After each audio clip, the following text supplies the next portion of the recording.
Hello bookworms, it's Jade from Bedtime Bookworm and welcome back to my channel. Today we're going to be discussing another BooktubeSFF Babbles topic.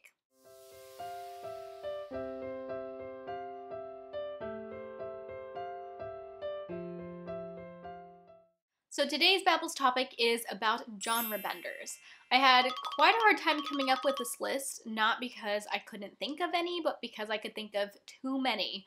I really like reading books that do genre bending and that walk the line between multiple genres. I just think they're more interesting, and so a lot of the things that I've read and enjoyed could fall under this umbrella. I did have a little bit of a hard time deciding what was genre bending enough to include in the list, but in the end I did come up with 10 books or series that I would recommend that are all genre bending in some way. This list has a mix of age categories, so both YA and adult, as well as a mix of a bunch of genres. So first, let's start with some of my recommendations for books that are a mix of historical fiction and fantasy. This is definitely one of my favorite blends of genres, and I have a number of these. Let's start with one of my most recent reads. I want to talk about the Conqueror Saga by Kiersten White. I just recently finished this trilogy and I absolutely love the conclusion.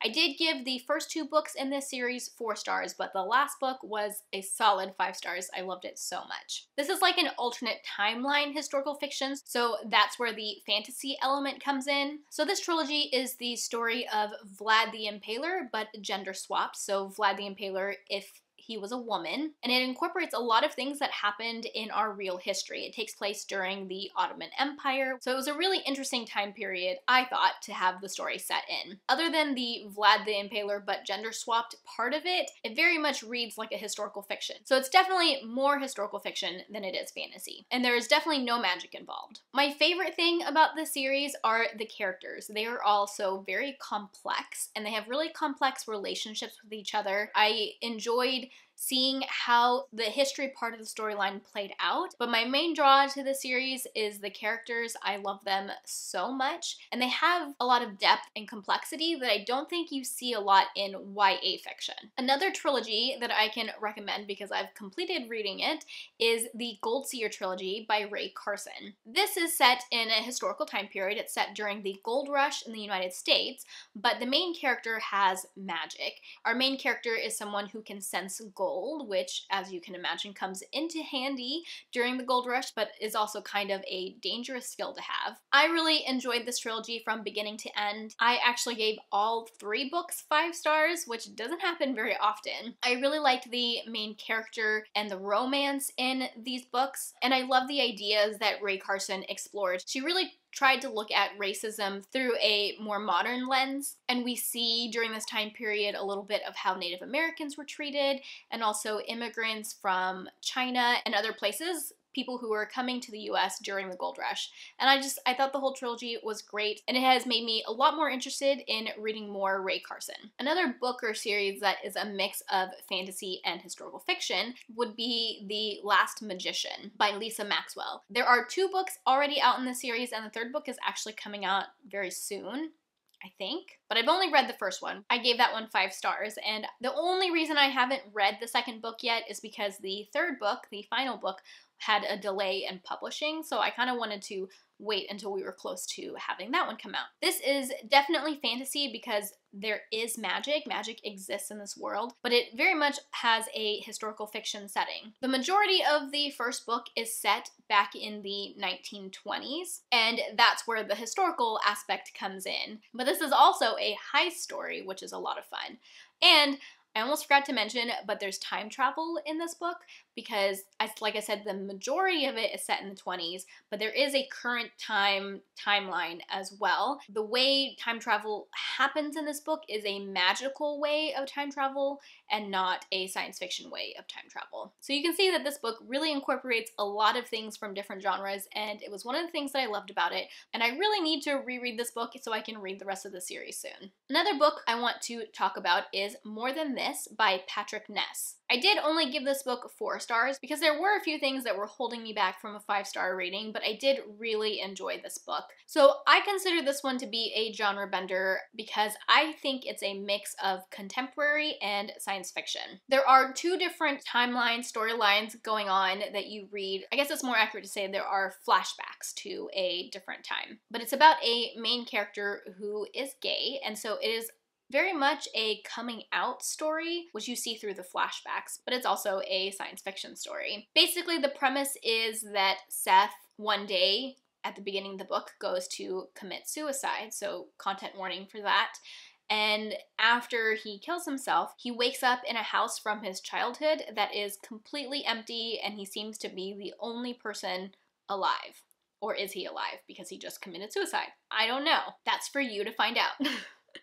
I really enjoy this book because of the sci-fi element to it, but it very much reads like a contemporary, so I think if you're someone who feels more comfortable reading contemporary but wants to branch out to reading some things that are more science fiction, this is a really good blend of the 2 genres. Okay, next I want to talk about a couple of series that are a mix of science fiction and fantasy. Before I talk about those, I do want to give an honorable mention to the book on the shelf behind me, Gideon the Ninth. This is definitely a mix of science fiction and fantasy. It feels very much like a fantasy, but it's set in space, so there's like planets and space travel and spaceships, but they're also still like using swords and stuff, and it, like I said, it feels like you're reading a fantasy. It's really cool. I haven't finished reading it, and that's why it's not on my list, but it's definitely an honorable mention. Other than that, I have 2 series to recommend. One is YA and one is adult. The YA series that I feel is a mix of science fiction and fantasy is The Lunar Chronicles by Marissa Meyer. This is one of my favorite series, although looking back at my ratings, apparently I gave the first 3 books 4 stars, and it wasn't until the last book that I gave 5 stars, but I still obviously really enjoyed the whole series. This series was quite popular for a while, so I'm sure it's one you guys have heard of before, but each of these 4 books is a retelling of a fairy tale. So the first one, called Cinder, is a retelling of Cinderella. It is set in our world in a futuristic Beijing, I believe, and there are like robots and cyborgs and stuff, but it also very much feels like a fantasy, kind of in the way that like Star Wars is science fiction but is technically fantasy. That's how I feel that this series is. So the first one is a retelling of Cinderella, the second one is a retelling of Little Red Riding Hood, the third one is a retelling of Rapunzel, and the last one is a Snow White retelling.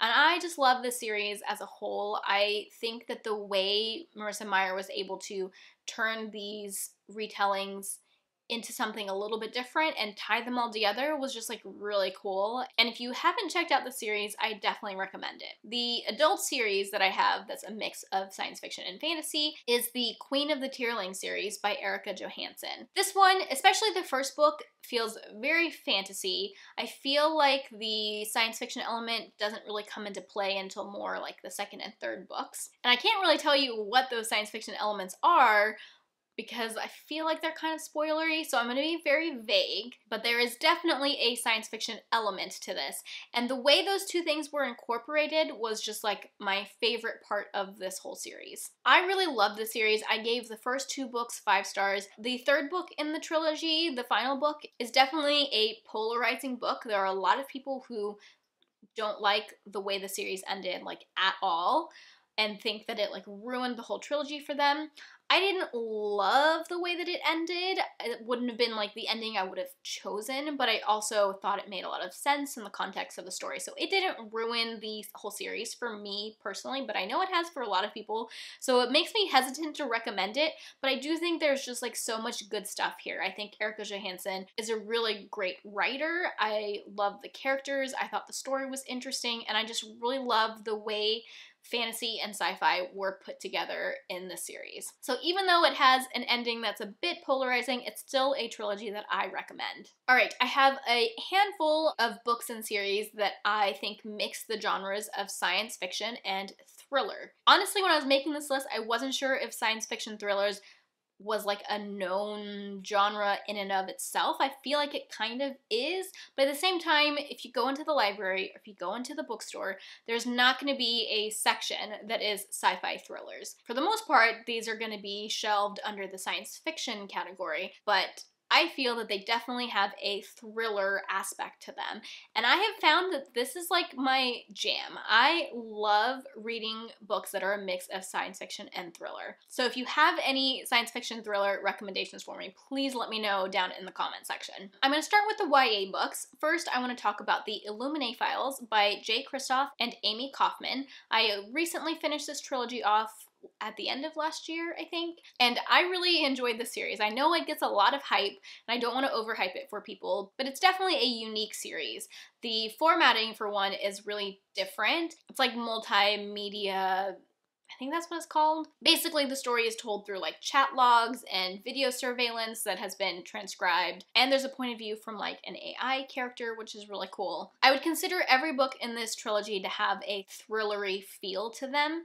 They're definitely like high stakes, fast paced kind of books. There's a lot of like tension, I feel like. Anyways, I love this trilogy. I definitely recommend to do both the physical and the audiobooks, but the audiobooks are really great because they have a full cast of narrators. Another YA sci-fi thriller that I would recommend is The Loneliest Girl in the Universe by Lauren James. This is about a teen girl who is on a spaceship all by herself. She was there with her parents, but something happened in the past, and now she's there by herself.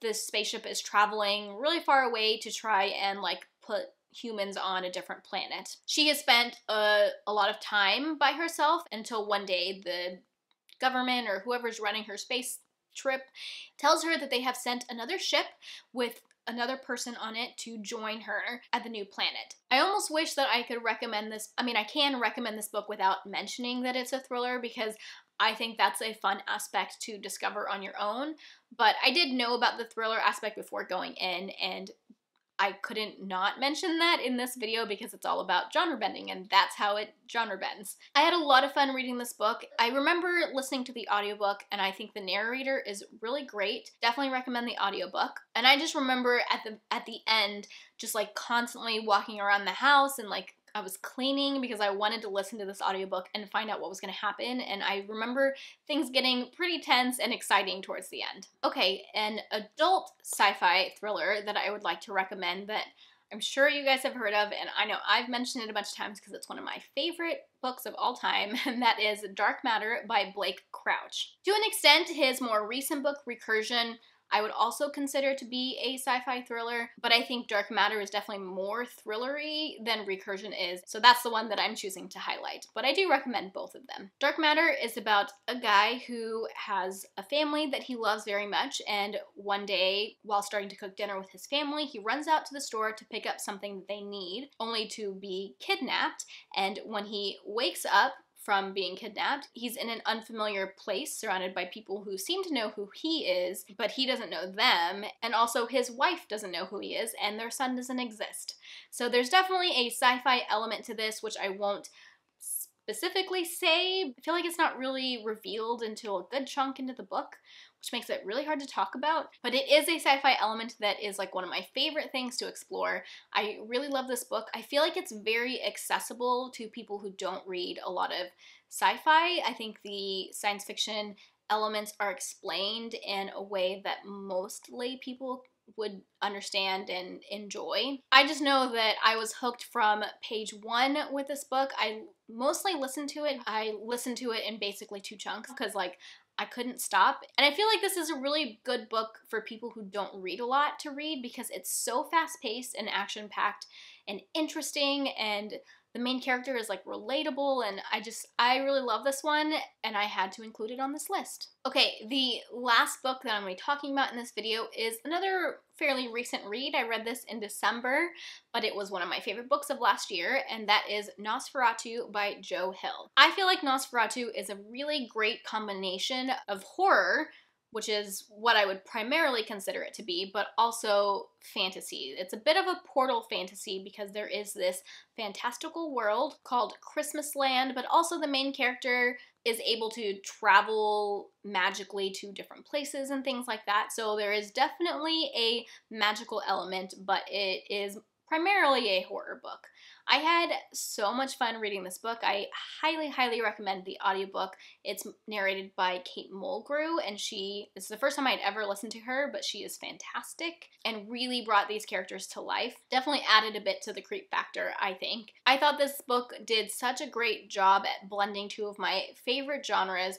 I really love the main character, Vic, and some of the other characters in this book. I really like the family relationship dynamic, and all of the characters are flawed but realistic and interesting, and I just thoroughly enjoyed this book, and I think more people need to read it. Alright guys, those are my favorite genre-bending books that I have read. Like I said, there are definitely more that I have read that I could have talked about, and there's also a ton that I have on my TBR that I want to read, because anytime someone says a book or pitches a book as a genre-bending book, I immediately am interested. I love genre bending. I mean, really, I feel like the majority of books do some genre blending to an extent, just some more than others, but that's definitely not true. There are definitely some books that are solidly only one genre, but there's definitely a lot of them out there. I'm so excited to see everybody else's video for this Babbles topic, because I'm gonna get so many recommendations of things that like I didn't even know were genre bending books. Leave me